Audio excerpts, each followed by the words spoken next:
This video I will tell you that how to search on TikTok. So first of all, make sure that your TikTok account is opened up. Once your TikTok account is opened up, you will tap on the search icon onto the very top right here, and then you will actually search for something. Okay, so let's suppose if I search for like funny videos here.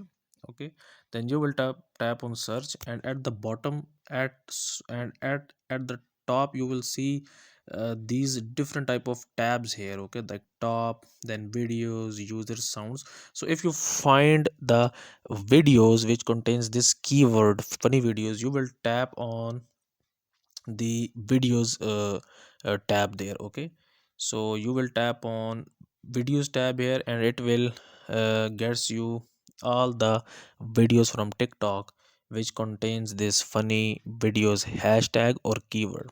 And if you want to search accounts that have the name funny videos on TikTok, you will tap on users here, and it will give you different accounts.